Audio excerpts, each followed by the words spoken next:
15 फरवरी 2022 को supreme court ने electoral bonds को अनकॉन्स्टिट्यूशनल डिक्लेयर कर दिया। Deleting the requirement of disclosing the particulars of contributions made to political parties is unconstitutional for the following reasons. और ये होते ही सारे ऑपोजिशन पार्टीज ने एकदम से मोदी और बीजेपी को बैश करना शुरू कर दिया। उन्होंने कहा कि 2018 में जो इलेक्टोरल बॉन्ड्स एक्ट बीजेपी ने पार्लियामेंट में पास किया था वो कंप्लीटली इलीगल, एक बहुत बड़ा स्कैम है। इनफैक्ट ये कई सारे घोटालों का एक पूरा गुच्छा है जिससे सिर्फ और सिर्फ बीजेपी को ही हजारों करोड़ रुपयों का फायदा मिल रहा है, जो उन्हें 2024 के इलेक्शंस में एक अनफेयर एडवांटेज देगा। अब ऑपोजिशन ने इस मामले में कई मुख्य आरोप लगाए हैं, जैसे आरोप नंबर 1, बीजेपी इलेक्टोरल बॉन्ड्स के थ्रू ऑपोजिशन की ही फंडिंग को रोक रही है, उनके हाथ काट रही है। खुद कांग्रेस ने यह एलिगेशन लगाया कि बीजेपी ने उनके अकाउंट्स तक को फ्रीज करके रख दिया और अब तो उनके पास अपने पार्टी वर्कर्स को देने के लिए पैसे नहीं है, तो इलेक्शन ऐसे हालत में खाक कंपीट कर पाए। लेकिन ऑन दी अदर हैंड पूरे इलेक्टोरल बॉन्ड्स के स्कीम में डोनेट हुए पैसों में से 60% अमाउंट तो अकेले बीजेपी को ही मिला है और बाकी का 40% दूसरे सभी पार्टीज को कंबाइंड मिलाकर। How unfair is that, right?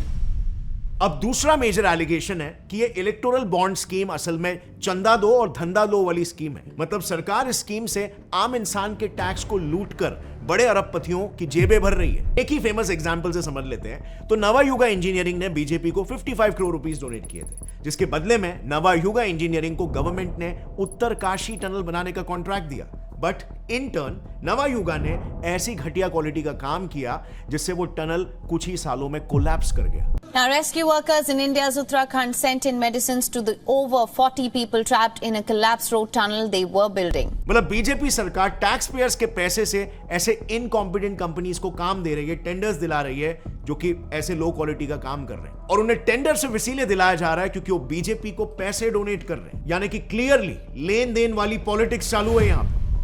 अब तीसरा मुख्य एलिगेशन है कि इलेक्टोरल बॉन्ड्स के जरिए बीजेपी काला बाजारी यानी कि ब्लैक मनी को बढ़ा रही है और उल्टा एक एक्सटॉर्शन रैकेट तक चला रही है, जिससे कंपनीज को धमकाया जा रहा है कि अगर वो बीजेपी को पैसे डोनेट नहीं करेंगे तो उनके पीछे ईडी या सीबीआई बढ़ जाएगी। अब इसे बेहतर समझने के लिए एक हाइपोथेटिकल एग्जांपल लेते हैं। समझो अडानी ने अगर कांग्रेस को पैसे दिए और बीजेपी को डोनेट नहीं किया तो बीजेपी ईडी या सीबीआई जैसे सेंट्रल एजेंसीज को भेजकर अडानी को ब्लैकमेल कर सकती है कि हमें भी डोनेशन दो।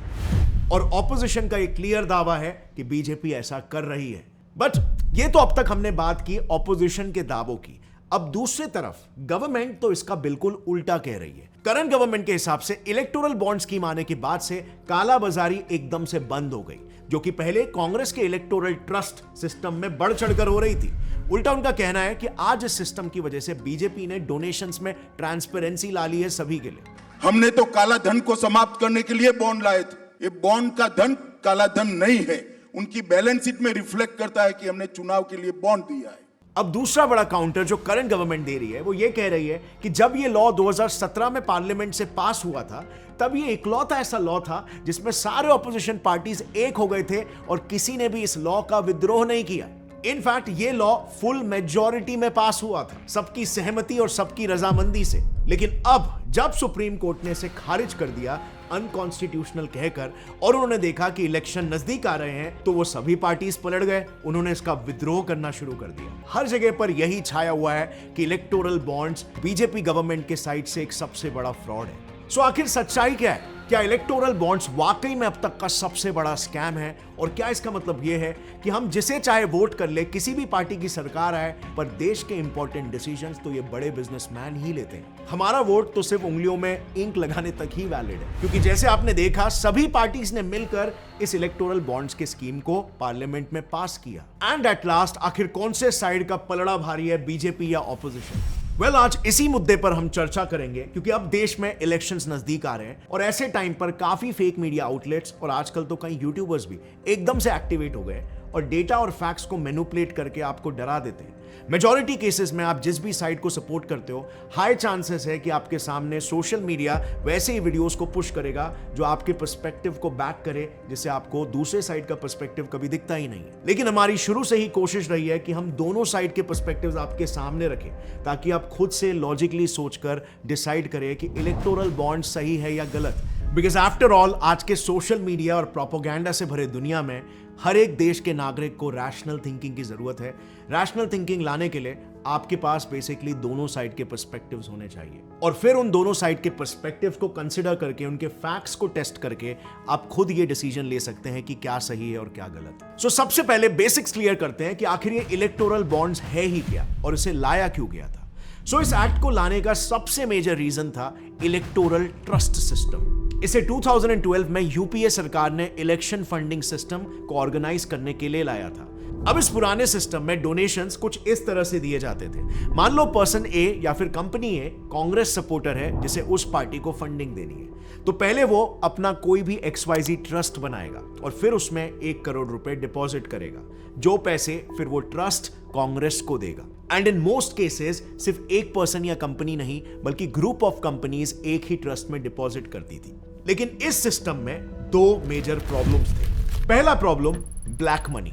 इस सिस्टम में पैसों का डिपॉजिशन कैश में भी अलाउड था और इसीलिए ज्यादातर कंपनीज अपना ब्लैक मनी व्हाइट या लीगल बनाने के लिए ट्रस्ट में पैसे डाल रही थी। मतलब समझो जैसे मंदिर में होता है, क्योंकि मंदिर एक रजिस्टर्ड ट्रस्ट एंटिटी है, उसकी दान पेटी में एक बार चंदा डल गया तो वो व्हाइट मनी बन जाएगा, और सेम ही यहां पर हो रहा था इस ट्रस्ट के थ्रू भी। दूसरा मुख्य प्रॉब्लम था नो सेफ्टी फॉर डोनर।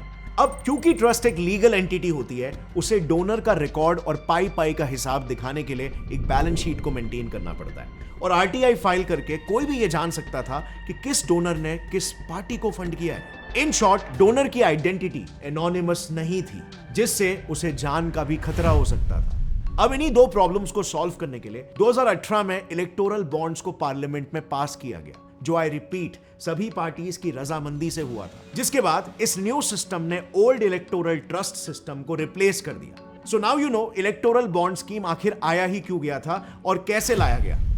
अब बात करते हैं इलेक्टोरल बॉन्ड्स असल में होते ही क्या है। वेल, इलेक्टोरल बॉन्ड्स असल में कुछ नहीं, बस कागज का टुकड़ा होता है जो कुछ ऐसा दिखता है। अब इसे इस्तेमाल कैसे करते हैं, चलो एक एग्जाम्पल से समझते हैं। सो आप गेम जोन्स में जाकर गेम्स तो खेलते ही होंगे, तो सोचो आप गेम जोन में गए, वहां पर आपने पैसे देकर कुछ टिकट्स खरीदे, फिर आपने कुछ टिकट से एयर हॉकी खेला, कुछ टिकट से बॉलिंग खेला, तो कुछ टिकट से बम्पर कार्स खेला। एग्जैक्टली ऐसा ही इलेक्टोरल बॉन्ड्स के साथ भी है। बस यहां पर समझ लो, अगर आप किसी पार्टी को फंड करना चाहते हो तो सबसे पहले आप जाओगे SBI ब्रांच में। वहां पर आप अपने हिसाब से 1000 रुपए से लेकर 1 करोड़ रुपए तक के इलेक्टोरल बॉन्ड्स को खरीद सकते हो और फिर उसे अपनी मन पसंदीदा पार्टी के ऑफिस में सबमिट कर सकते हो, और फिर उस पार्टी के पास 15 दिन का समय होता है उस पैसे को रिडीम या एनकैश कराने का, और इसी लीगल तरीके से आपके पैसे as a fund legally party के ऑफिशियल अकाउंट में डिपॉजिट हो जाएंगे। अब इस सिंपल से न्यू प्रोसेस से जो पुराने वाले इलेक्टोरल ट्रस्ट सिस्टम में क्रिएट हो रही प्रॉब्लम्स थी वो फिक्स हो जा रही थी, और इसीलिए इस स्कीम को लाया गया था। जैसे पहला प्रॉब्लम डोनर की सेफ्टी का, अब पहले जो ट्रांजैक्शन मल्टीपल ट्रस्ट के थ्रू हो रहे थे वो अब सिर्फ और सिर्फ SBI के थ्रू होंगे। सो इसका मतलब अब कोई भी पर्सन या ऑपोजिशन पार्टी RTI फाइल करके SBI का बैलेंस शीट चेक करके डोनर को आइडेंटिफाई नहीं कर सकता था। मतलब अब डोनर की आइडेंटिटी एनोनिमस और सेफ रहेगी।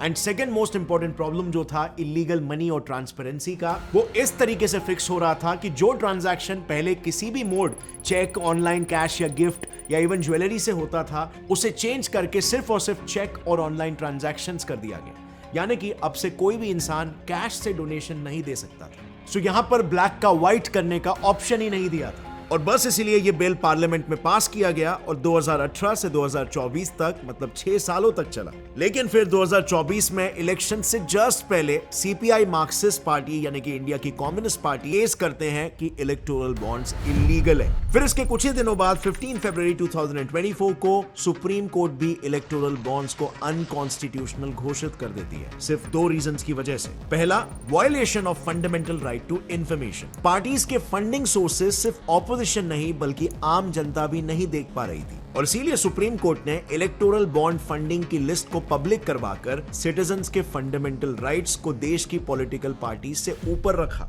Second, quid pro quo concept. इस फ्रेंच टर्म का मतलब है समथिंग फॉर समथिंग, यानी लेन देन वाली पॉलिटिक्स, जिसका बेस्ट एग्जाम्पल है नवायुग इंजीनियरिंग केस, जिसके बारे में मैंने आपको शुरुआत में बताया था। क्योंकि सच्चाई तो यह है कि लेन देन वाली पॉलिटिक्स हर कोई करता है और यह हमेशा से होती आई है।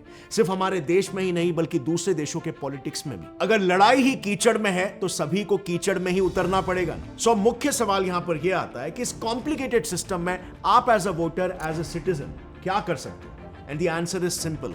आपको बस एक सवाल खुद से पूछना है कि आखिर किस पार्टी ने इस मर्की सिस्टम में भी रहकर ज्यादा डेवलपमेंट किया है। और ये मैं आपको नहीं बताऊंगा, आप खुद से सर्च करना, डेटा निकालना, स्टडी करना और उसके बाद ही अपना बहुमूल्य वोट किसी को देना। आपको ऑब्जर्व करना है कि आपके एरिया में कौन सी पार्टी है और उनके आने के बाद से आपके एरिया में क्या डेवलपमेंट हुआ है, इंफ्रास्ट्रक्चर का और पॉलिसीज का भी। अब फ्रेंड्स, रियलिटी ये है, और आई नो आप सभी लोग एग्री करोगे, इवन आई ऑल्सो एग्री, कि सुप्रीम कोर्ट ने एक बहुत ही सही डिसीजन लिया, हमारे फंडामेंटल राइट्स को, राइट टू इंफॉर्मेशन के राइट को अपहेल्ड किया और इलेक्टोरल बॉन्ड जो कि अनकॉन्स्टिट्यूशनल था उसे रिजेक्ट कर दिया।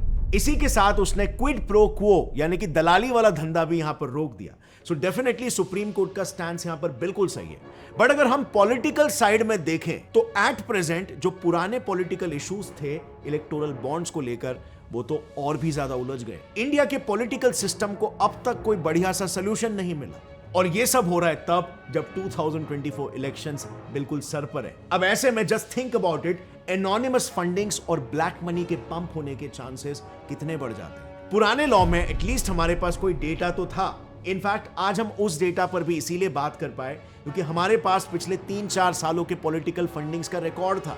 बट अब कौन सी पार्टी को कहां से कितने पैसे आ रहे हैं इसका कोई अता पता नहीं होगा। फॉरेन से अंधाधुंध काला पैसा इंडिया में पंप हो सकता है, जिससे काफी इलीगल एक्टिविटीज बढ़ जाएंगे।